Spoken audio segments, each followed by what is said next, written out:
Your deputy president runs on 30 fuel guzzlers. Your prime secretary runs on 15. All your CSS run on 7 fuel guzzlers. All your PSS has 5. All the people working in the economic council has 5 each.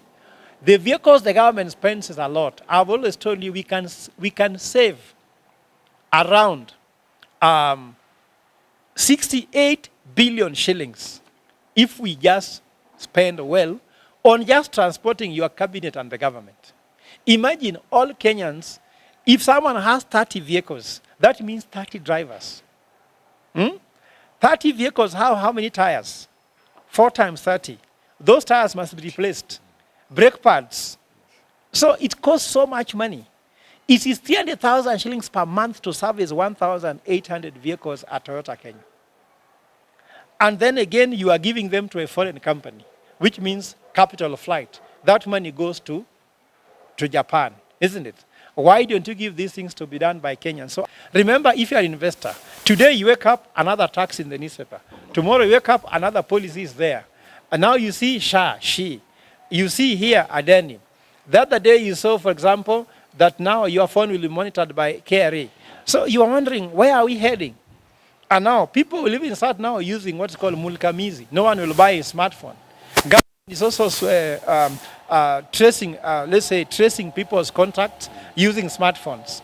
So for the so-called unlawful arrest, abductions, so people will be fearing buying a smartphone because a smartphone is too smart for you that the government can use to arrest you.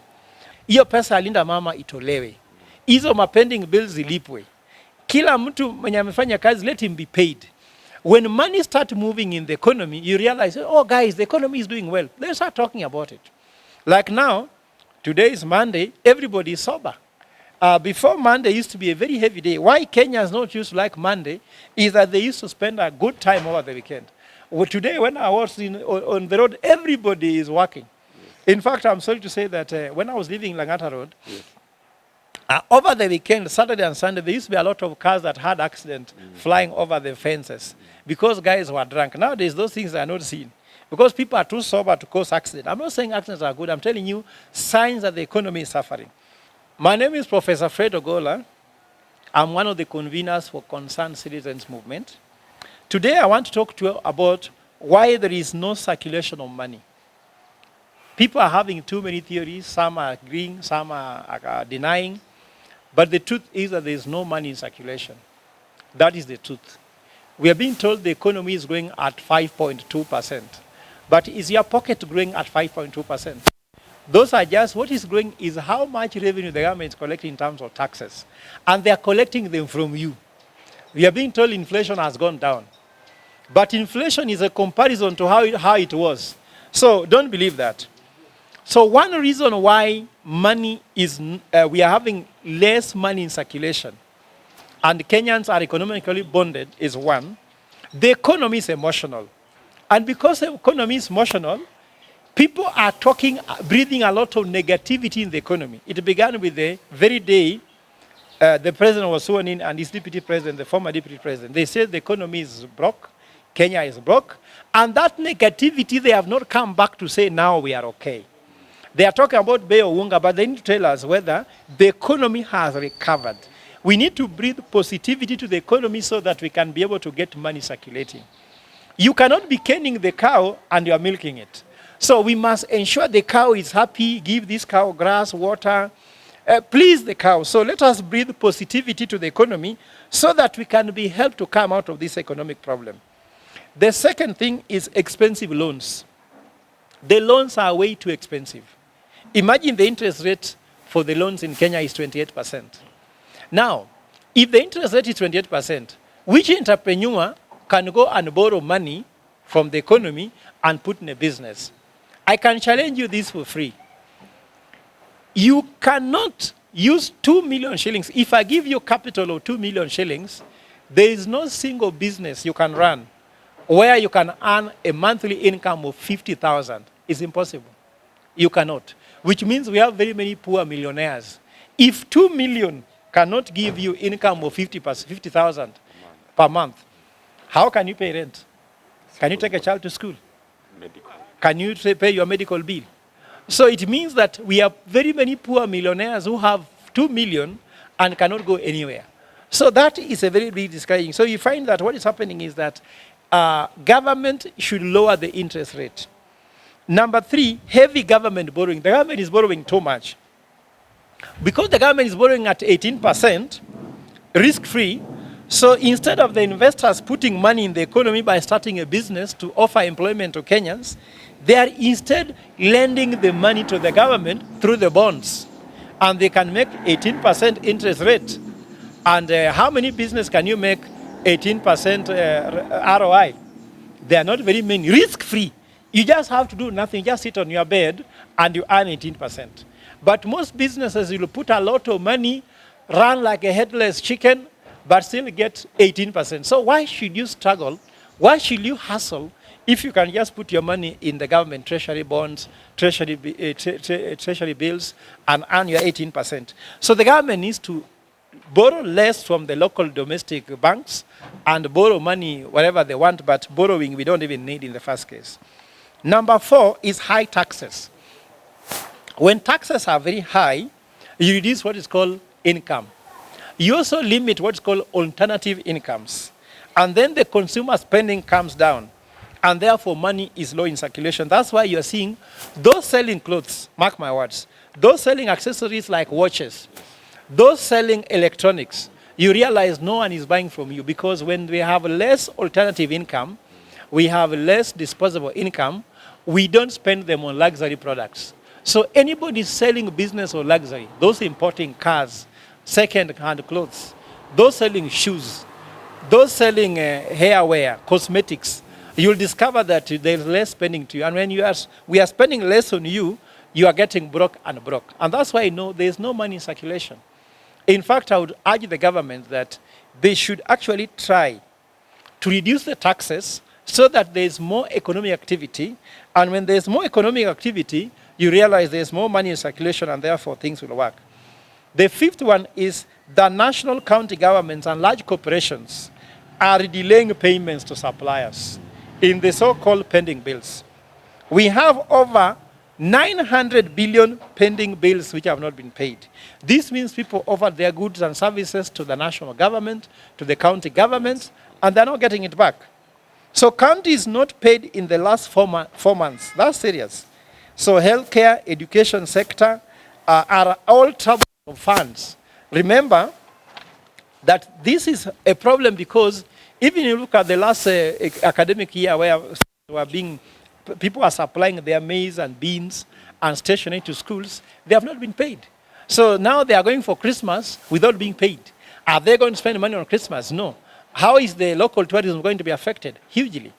So how are people going to have Christmas? I'm seeing Christmas is in the air, but it's not going to land. It's not going to download because money is not in circulation. The 6th reason is there is economic uncertainty because policy, this forces investors and Kenyans to keep their cash. We are having a lot of uncertainty. And this uncertainty in the economy is creating a lot of problems. Every day you wake up and find something has changed. The 7th reason is there is too many policy change, creating a lot of fiscal or we call it tax instability, leading to cautious spending and investment. Remember, if you're an investor, today you wake up, another tax in the newspaper. Tomorrow you wake up, another policy is there. And now you see she. You see here Adeni. The other day you saw, for example, that now your phone will be monitored by KRA.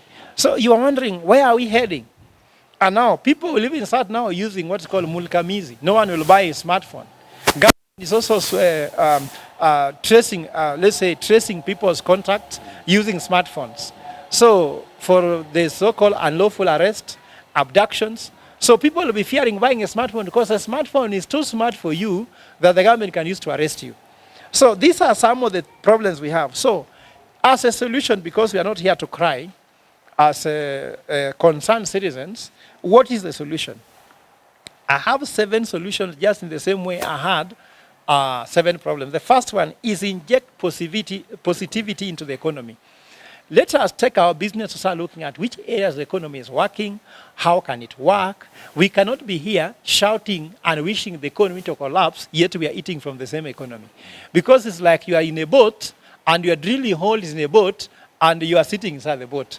Or you are sitting in a branch of a tree and cutting the same branch, and you are believing you are going to be safe. So Kenya, let us wake up and breathe positivity to the economy. As I told you, economy is just emotional. Let our economy feel emotional. Even if you want a girl, you cannot be insulting this girl and you want her to marry you. You must talk to her positively, just like milking a cow. The second one is stimulus packages. The president has been offering more austerity measures than stimulus packages. Stimulus in the economy. Stimulus in the economy could just mean, for example, hiyo kazi ya vijana pesa itembee. Pesa ya wazee itembee. Hiyo pesa ya linda mama itolewe. Hizo mapending bills zilipwe. Kila mtu mwenye amefanya kazi, let him be paid. When money start moving in the economy, you realize, oh guys, the economy is doing well. They start talking about it. Like now, today is Monday, everybody is sober. Before Monday used to be a very heavy day. Why Kenyans not used to like Monday is that they used to spend a good time over the weekend. Well, today when I was on the road, everybody is working. In fact, I'm sorry to say that when I was living in Langata Road, over the weekend, Saturday and Sunday, there used to be a lot of cars that had accident flying over the fences because guys were drunk. Nowadays, those things are not seen because people are too sober to cause accident. I'm not saying accidents are good. I'm telling you signs that the economy is suffering. So stimulus package is important. The third one is work on the ease of doing business. Kenya is the worst in ease of doing business. Kenya is only better than South Sudan, which is the last born of Africa. That is not good because there's corruption in the system. There's a lot of red tape in the system. There's a lot of waiting. Everything you wait. You apply for ID, you wait longer. Passport, you wait longer. You apply to register your company, you wait for longer. Even you want to pay taxes, paying taxes, even you wait longer. Everything needs to be streamlined. We need a lot of ease of doing business. Too much bureaucracy is not helping. Introducing too many laws and policies do not work. When people are good, even God reduced the laws to one. Love, because we had a lot of there are so many commandments. They reduced them to 12 commandments. Then Jesus put them into 2. Love your neighbor and love yourself. And the main word was love. So these too many laws and policies are not helping us. They help destabilize the economy. Stabilize Kenyan's fiscal policy. What I'm asking, Mr. President, too much changes in policy around taxation about the economy disrupt the economy every now and then. Even if a child is growing, allow the child to grow in a certain environment. You cannot be taking this child to Mombasa. Tomorrow they are speaking Pokomo. Today they are speaking Kikuyu. Then they speak Luo. Then they speak Swahili. Then they speak English. It will take this child forever to learn the language. That's why sometimes you must be consistent about 1 or 2 languages. Then after they pick those 2 languages, they can use those languages as a basis to learn another language. Can you imagine you have no language and someone is trying to teach you using another language? So if you know English, they can use English to teach you French. You cannot use no language to teach Spanish or German. So stability is needed. The 5th one is accountability, transparency, and integrity in the public and private system so that we can have a clean and lean system of government. The 6th one, adjust interest rates. Lower the interest rates to allow the private sector to access money. You don't need even to tell them you're creating jobs for them. They'll just realize jobs are being created. Then you see taxes coming to your pocket. So just allow the private sector to do business. Don't even compete with them. Allow them to do business. The 7th one is, and I ask you, Mr. President, listen to me carefully. We need to have a national convention on debt and corruption. We need to go to meet in Bomas with the 2 roles, not about public participation, to impeach anybody. Let us meet in Bomas to discuss the issue of debt and corruption. Then you have to create what you call an efficiency system. Donald Trump has talked about efficiency commission to kill all the wastages. As I talk to you, your deputy president runs on 30 fuel guzzlers. Your prime secretary runs on 15. All your CSS run on 7 fuel guzzlers.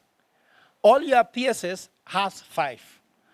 All the people working in the economic council has 5 each. The vehicles the government spends is a lot. I've always told you we can save around 68 billion shillings if we just spend well on just transporting your cabinet and the government. Imagine all Kenyans, if someone has 30 vehicles, that means 30 drivers. 30 vehicles, how many tires? 4 times 30. Those tires must be replaced. Brake pads. So it costs so much money. It is 300,000 shillings per month to service 1,800 vehicles at Toyota Kenya. And then again, you are giving them to a foreign company, which means capital flight. That money goes to Japan, isn't it? Why don't you give these things to be done by Kenyans? So I'm trying to say there's a need for this overhaul. The economy is able to recover, and you'll recover if you listen to what I'm saying, Mr. President. Thank you very much.